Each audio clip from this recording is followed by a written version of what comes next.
this is Jack Jackson. In this video, we're going to analyze a class of functions called logistics functions. We're going to be using some precalculus, calculus, and technology to do this. We often model population growth using an exponential function so that the percentage growth is constant. And this is a pretty good model as long as the environment will support this sustained level of growth. As you know, exponential growth starts out slowly and then picks up speed, eventually growing very, very, very, very fast. So a more realistic model takes into account that the environment may only sustain a certain level of population. There's only enough food, for example, or shelter or some other limiting factor to support a certain level of population. Now, as long as resources are plentiful, the growth looks pretty much like exponential growth. You know, starts slow, picks up, concave up growth. But as resources become scarcer, the graph reaches an inflection point, and it quits going concave up, and now it's starting to go concave down. Still growing, but leveling out. And eventually approaches an asymptote, which is called the carrying capacity of the environment. We'll look at an example of a sort of a graph like that. So it starts out here looking a lot like exponential growth, and then in here it reaches an inflection point, and then it turns around and levels out. So we're going to focus our attention on one example. In this example, instead of the context of population growth or population size growing, instead we're going to look at the spread of a rumor. And suppose N is the number of people who have heard the rumor. And we start a rumor, let's say, by telling 10 people. Every hour, someone who's heard the rumor tells 2 other people. Now, if there are an unlimited number of people, then this would be exponential growth because it would double every hour, or actually triple every hour. They'd tell 2 more people, so it would triple every hour. But suppose the environment, however, is closed so that there are only 100 people that could eventually hear the rumor. Well, in that case, growth is going to start out like exponential growth, but pretty soon what's going to happen is when someone goes to tell their 2 people the rumor, at least one of them has already heard the rumor. So it doesn't increase the total number of people who have heard it. So eventually the inflection point is reached and the growth rate dies down. And the graph of the number of people who have heard the rumor eventually levels out to an asymptote of the 100 people. Now, this type of thing is given by the following kind of formula. So this formula here, N, is the number of people in the community who are reached by this particular rumor or have heard the rumor at time t days after the rumor starts, is given by this formula. So N is the output, like Y, T is the input, kind of like X. And A and B and R are constants, real number constants. Now, an equation of this type is called a logistics function. And the questions are, what are the significance of the parameters A, B, and R? We want to give some graphical sketches to support our conclusions. How do they change the graph? What function represents the rate of change at which the rumor is spreading t days after it started? Or just in general, we want to analyze this function. So let's see if we can get into this. Well, first of all, we're going to start by analyzing this, not necessarily in the context of a rumor, but just looking at the formula. So just looking at the formula, at first glance, it doesn't look like we may have to limit it anyway. So possibly the domain could possibly be all real numbers. So if we do this, it's going to have a horizontal asymptote on both sides in all cases. And in fact, if R is negative, the asymptote on the left will be Y equals 0, and the asymptote on the right will be Y equals A. So a typical example would be, say, let A be 100, B be negative 0.5, B be 1, and R be negative 0.5. And if we graph that, that's this red graph that we see here. Okay, notice the asymptotes on both sides. And, of course, we can We know they're asymptotes there because we can compute limits. The limit is t goes to infinity. Well, if you let t go to infinity, this e to the rt is either going to go towards 0, or it's going to go to infinity depending on the size of r. So if r is negative, this is going to go to like e to the negative infinity, so that would be going to 0. 0 times b is 0, plus 1 is 1, you get a over 1 is a, and so this whole limit approaches a when r is negative. However, if r is positive, as t goes to infinity, then this part goes to infinity, which makes the whole denominator go to infinity, which makes the whole fraction go towards 0. So on the far right, you have an asymptote of y equals a when r is negative, and y equals 0 if r is positive. And it's exactly backwards from that when you take the limit as t goes to negative infinity. So on one end, you're going to have a limit of a, and the other end a limit of 0. And if r is negative, it just switches the ends. In fact, if you change the sign on r, if you look at that, that's equivalent to just changing the sign on t, replacing t by minus t. And we know that replacing x by minus x, or t by minus t, the input, by its opposite, reflects the graph over the y-axis. So in fact, if we took the graph above, this formula here, instead of put negative 0.5t, put 0.5t, positive, then it's just going to reflect the graph over the y-axis. And that reflects the limits as we saw a while ago. Now, changing the value of a to a negative, okay, where are we? Back in the formula here. Changing the value of a to negative, you could divide both sides by negative 1, and you would see that's equivalent to replacing y by minus y.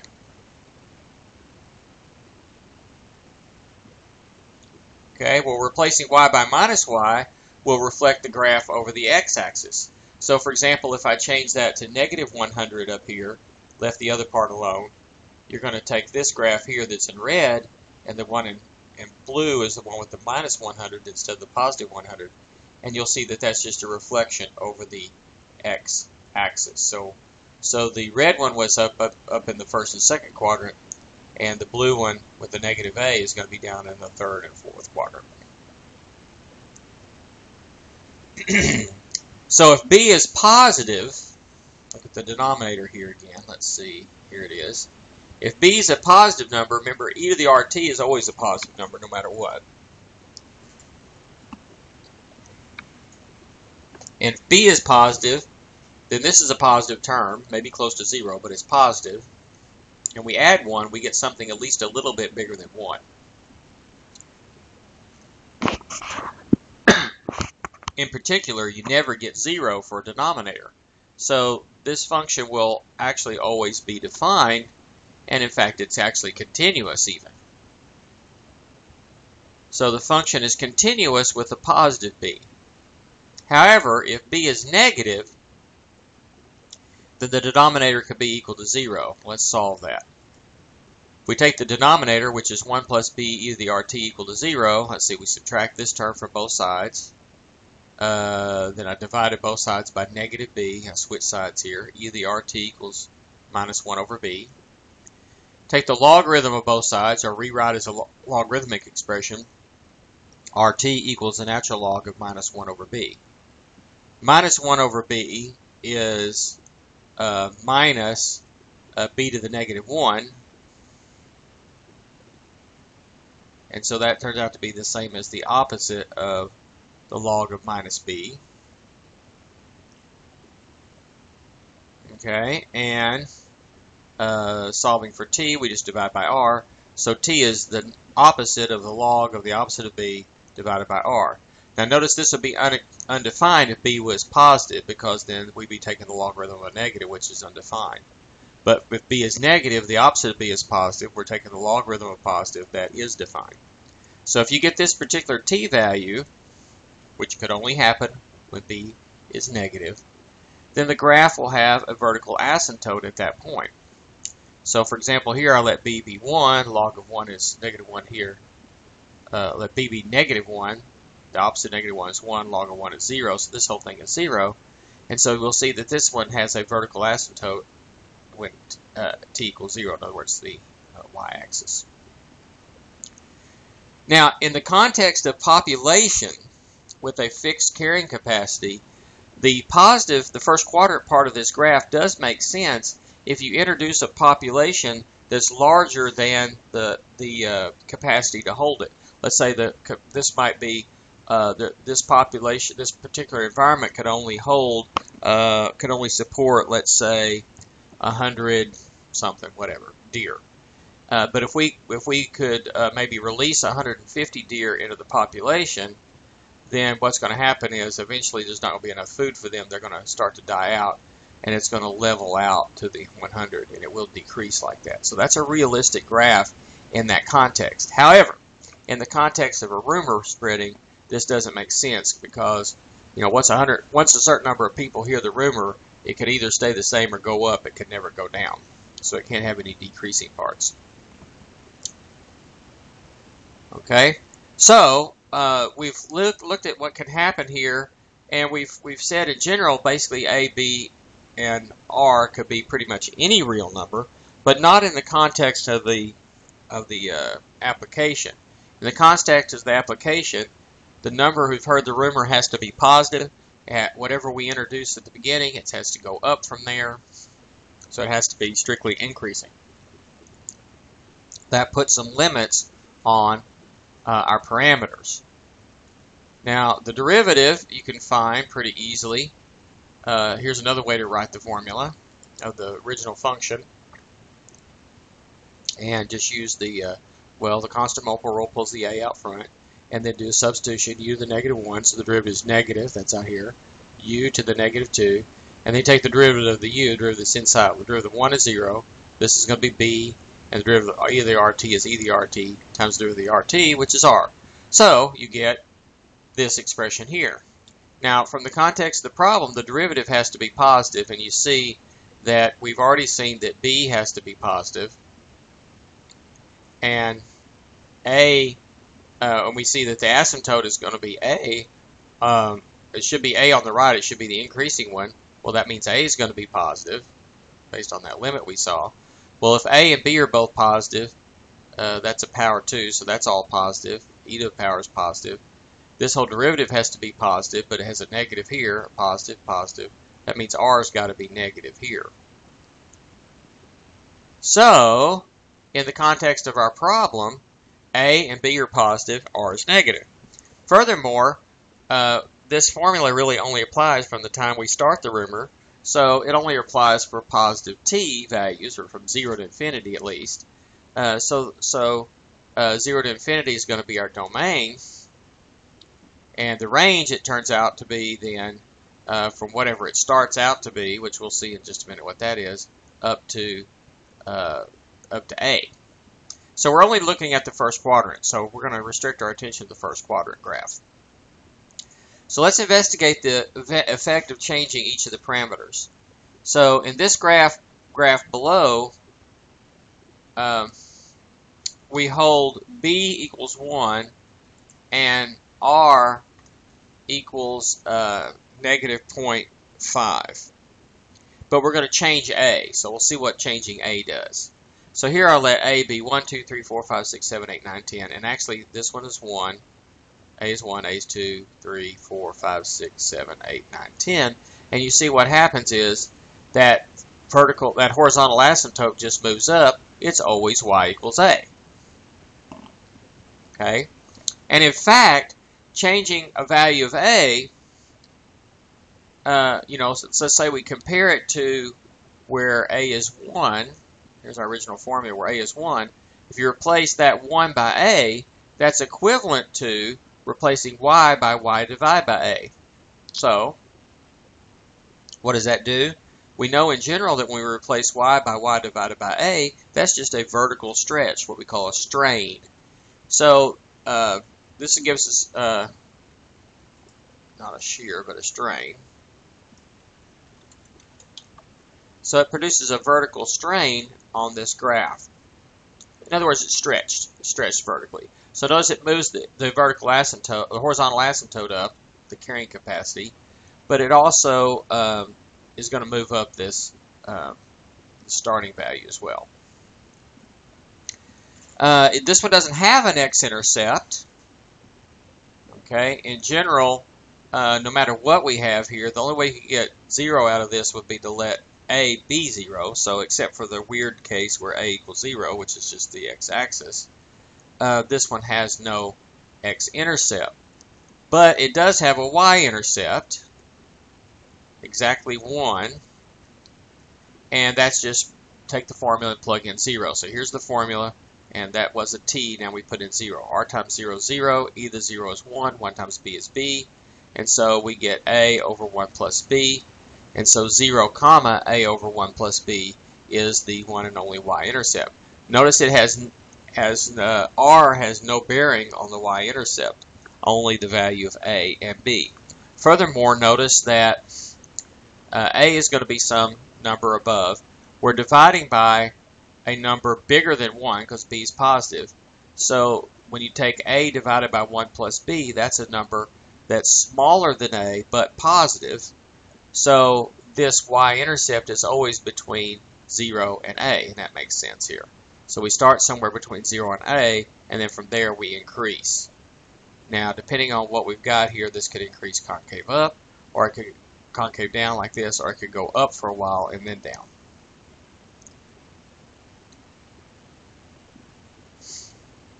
Okay, now to see what happens when you change b, we could just graph it and look at it, which we will do in just a minute, but I want to do a little algebraic manipulation right here. I can think of b as e to the power natural log of b. This logarithm and this exponential cancel each other out. Well, now I can use the property of exponents to keep the same base e and just add the exponents. And then I can factor out an r out of this and write this as r times ln of b over r plus t. Well, how does that compare to the original formula, say with a b is just 1? We've replaced the t by t plus natural log of b over r. So, we know that when we replace the input, x, by x minus h, or in this case t, by t minus a negative natural log of b over r, what we're doing is we're giving a horizontal shift. And so it's going to go to the right by natural log of b over r, absolute value of that.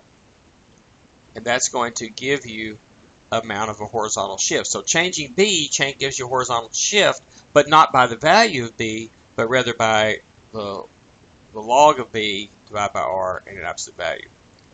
So we're going to look at several examples here where we're going to do some graphs. And in these examples that we're going to see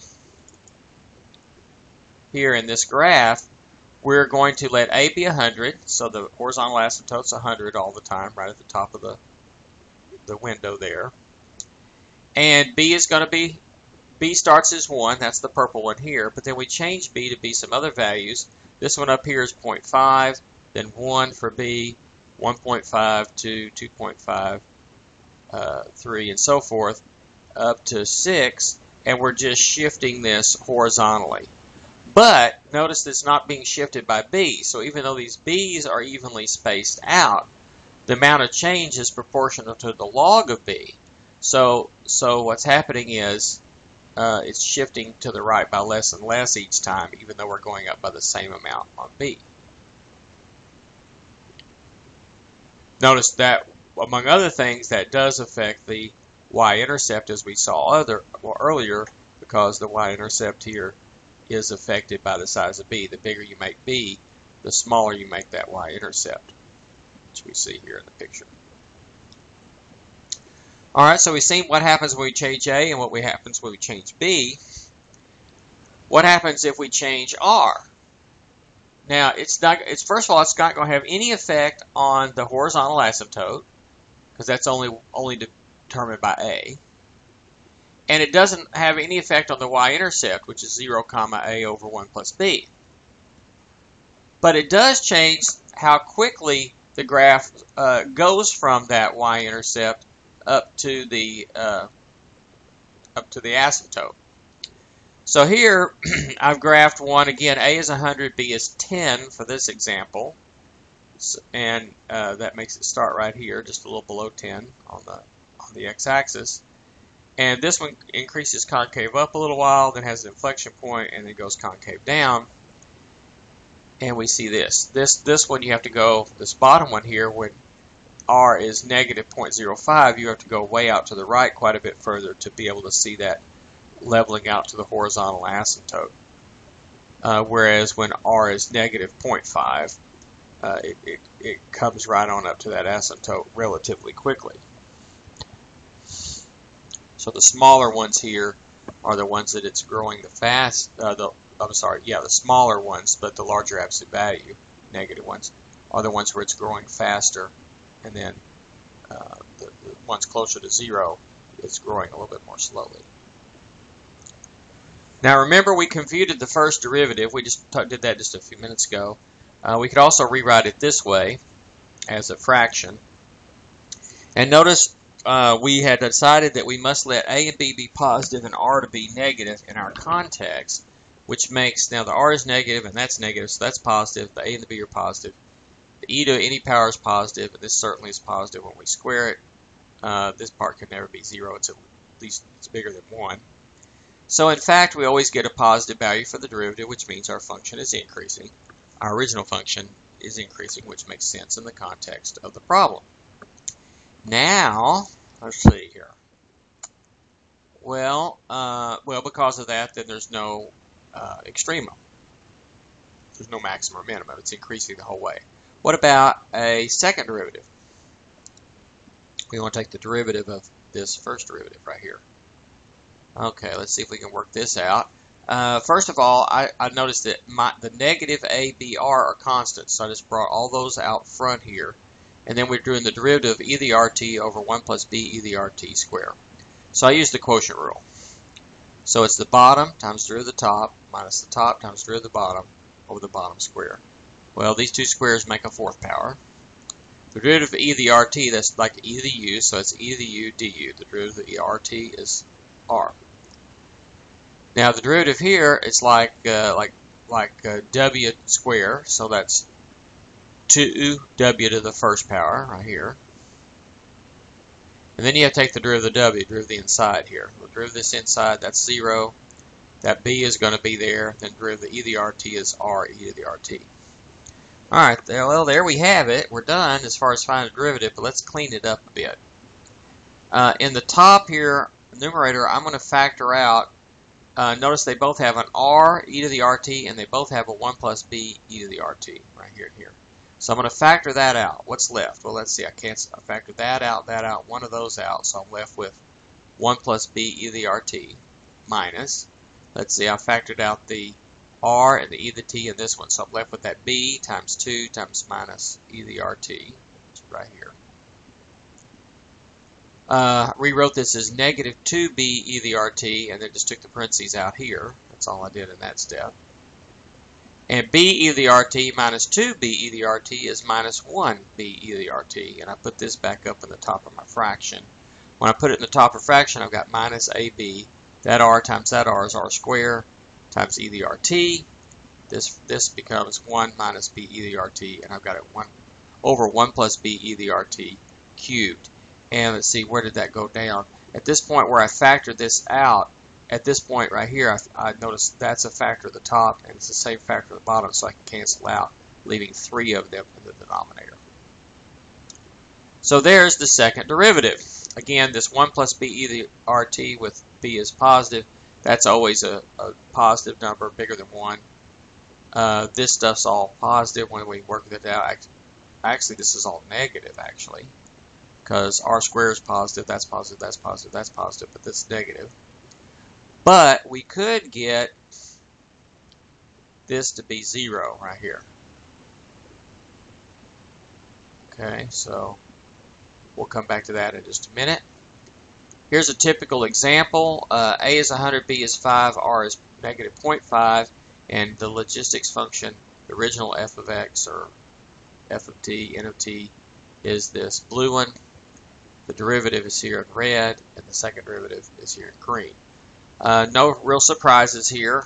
When you get a shape like this that goes from 0 up to 1, kind of increasing the way with the inflection point in the middle, you're going to expect to see kind of a bell shape kind of here, where we go from 0 here, goes up, up here, have a maximum. The maximum on the derivative occurs when the second derivative is 0 and when the original function has an inflection point, which is right there. Notice that the y value is 50, halfway between 0 and 100. We'll prove that in just a minute. Because this is leveling out to 0 here, leveling out to 100 here, it's leveling out nearly horizontal, so the derivative is going to level out to 0 because the slope of the original is getting close to 0. They all have a horizontal asymptote of y equals 0, the x-axis on the left. The second derivative, when you got this bell-shaped thing going on here, it's going to come up, down, and back up. It does cross the axis once, right there. That's when this one has a maximum, the derivative has a maximum, and the original has an inflection point.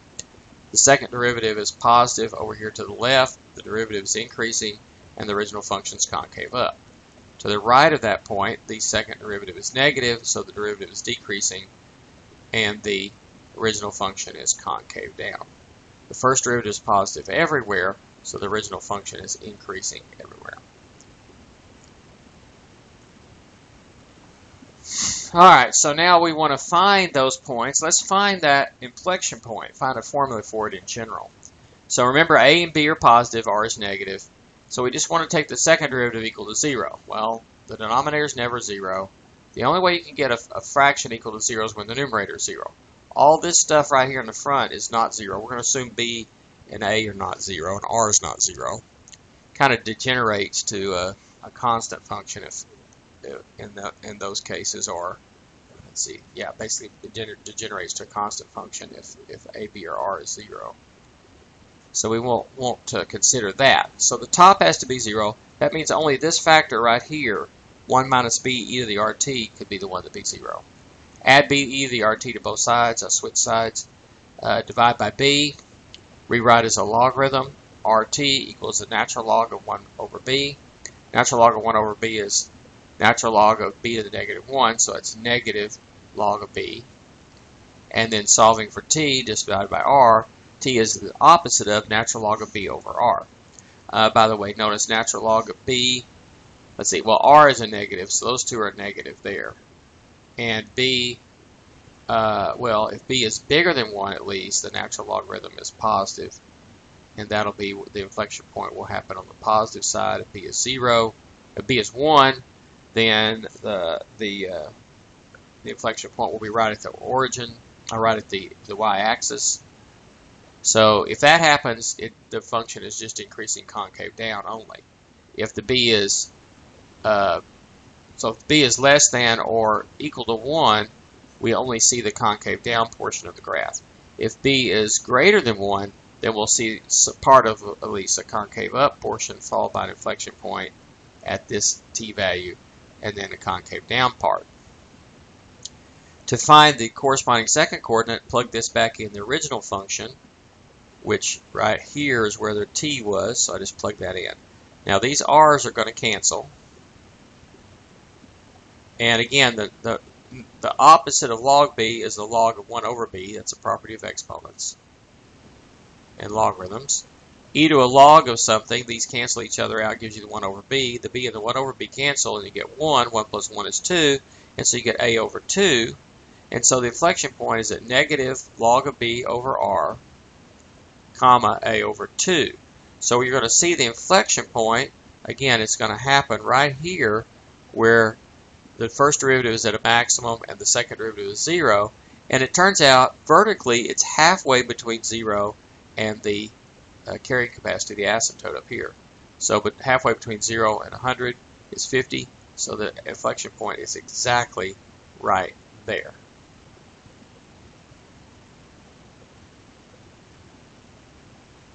In fact, that inflection point is a point of symmetry of the original graph. In other words, if we take that point, hold it fixed, and rotate about that point, a half circle, pi radians, 180 degrees, rotate a half circle, this part that's concave down will land exactly down here, rotate exactly on part of the concave up part, and vice versa.